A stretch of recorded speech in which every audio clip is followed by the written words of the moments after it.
Luckily, I know just the person. My old buddy Omar Allibhoy is the owner of a UK chain of tapas restaurants. Hi there, buddy. But has spent most of his life in Madrid. This is the place that I used to come with my mum time and time again. I've probably tried every single pastry a million times. Omar's brought me to El Riojana, which was established in 1855 by the pastry chef to the Spanish queen. The counter is rammed full of delicious-looking pastries, biscuits and cakes. ¿Nos puedes dar a probar, por favor? He's gonna give us a little taste. No wonder Omar spent so much time here when he was a lad. I think I would have done the same. From cream-filled buñuelos, a sort of mini donut, That's beautiful. to rows of sweet biscuits. Wow. Nuts coming through. That sweetness from a caramel as well. Many of these are made with lard instead of butter. Beautiful.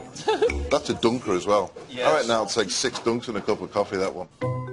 These bakes are so full of flavour. No, very good. My first taste of Madrid baking is turning into one treat after another. Wow. I love that. I'm going to have to take some of these home, I know I am.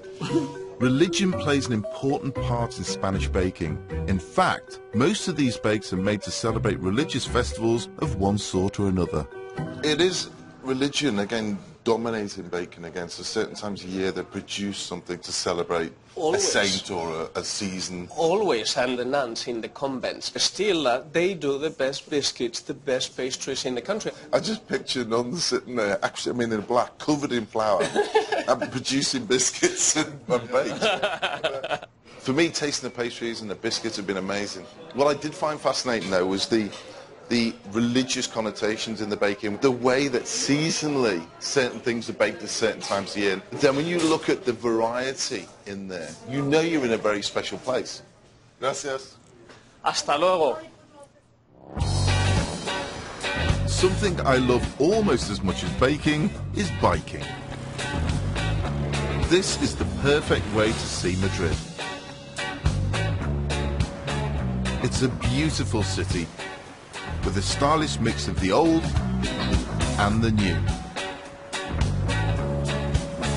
I could spend all day taking in the sights, but I'm here to learn about the bakes. So Omar is taking me to another historic bakery with a reputation for a very special religious cake. Tucked away in these narrow back streets is the oldest pastry shop in Madrid, Pastelería del Pozo. I love the look of the shop. This is like a kid's toy shop. It's amazing. I think when you look at it, for me, it's about the colour. You know, sometimes you go to bakeries and they're quite pale. This has got lots of colour. It's got that old school feel. Yeah, It look, gives the me- cashier, how old it is. That's probably Wow. over 100 years, I'm guessing. Right, let's get in. I'm down to try some of this stuff. Looks good. Hola. Hola. ¿Qué tal? Muy bien. Fantastic looking place. The bakes that you have in there, I mean, they look beautiful. Thank you. What are you famous for? Puff pastry and roscon. Roscon de Reyes, which means King's Ring, is a religious bake typically eaten after Christmas to celebrate the arrival of the 3 wise men. It's an orange blossom in there as well. Yeah. Yes. And lemon. Spanish Lemon. orange blossom. It's been a long time. It's delicious. Spectacular. It is a cross between a cake and a bread. I'm like, it is. Yeah. Yes. You make literally a bread dough and a cake dough combined.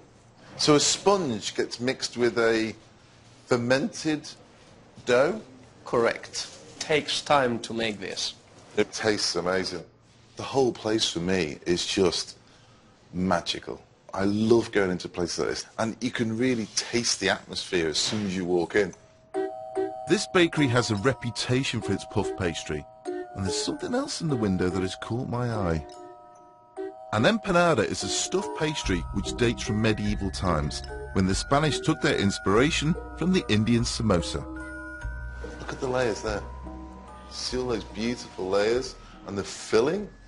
And so thin as well. That's done with the lard and And even though that it's lard. lard and no butter, it still looks really golden and yellow, and you would think that lard will make it whiter, but it doesn't. How delicate is that? Wow. Wow. That's delicious. I mean, really good. It's sensational. Better than pizza. Oh, it's a shame I don't live down the road. If I lived here, I'd be bigger than I am. It's ridiculous. That is very special. I've tried a lot of puff pastry in my time, but one made with lard, really? But when you eat it, you feel almost each layer as you bite into it with your teeth, and then it just melts on your tongue. I'm going to make my interpretation of an empanada. Now, I've got Omar here, and I hope he likes it. The flavors that I've chosen have been influenced from what I've seen, actually, over the last few days. The pastry is loosely based on the technique of the empanadas we saw at Povo. El Pozo's Pastelería.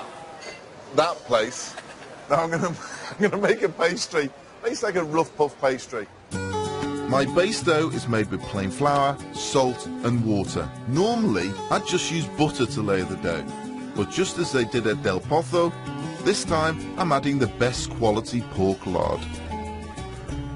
Now I'm going to fold that over, and again, put the rest of the lard on. Now what is it about this lard that makes it so good?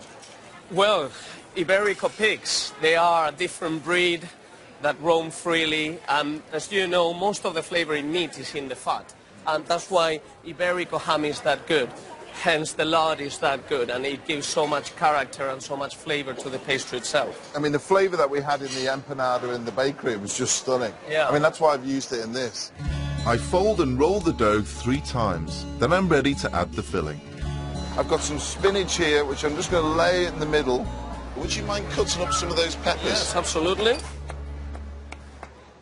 Now, I've bought some manchego. The actual cheese itself is so potent, it's full of flavor. It's just incredible. On goes that melt-in-the-mouth Iberico ham. Now, that's basically it. Get your lid and just fold it over the top.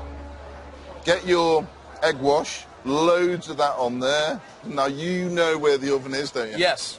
I'll leave that with you. Brilliant. You can take that for me. Thank you. Thanks, buddy. 180, 20 minutes? I would say 200, 15, 20 minutes. Fine. Thank you. Thank you. The whole thing about empanadas now is the bake. What we're looking for is that layers, the rise, the puff-ups, so that as the fat melts, it pushes steam up between those very thin layers that we've achieved. I just hope he likes it. My Madrid-inspired empanadas certainly look the part. The Iberico lard in the pastry has really worked. Let me cut a little bite. Oh, look at that crumble. We get the How great flake in there.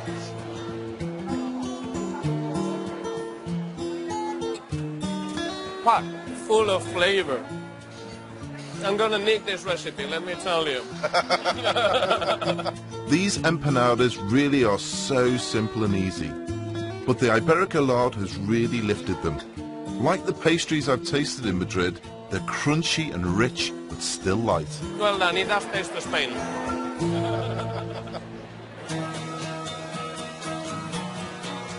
You know the bacon in Paris is good. We all know that. Same in Germany, same in Italy, same in Greece. But I knew nothing of Madrid. They're really enthusiastic and celebrate their food. The baking here is some of the best I've ever seen, and I will definitely be coming back, and hopefully so will you.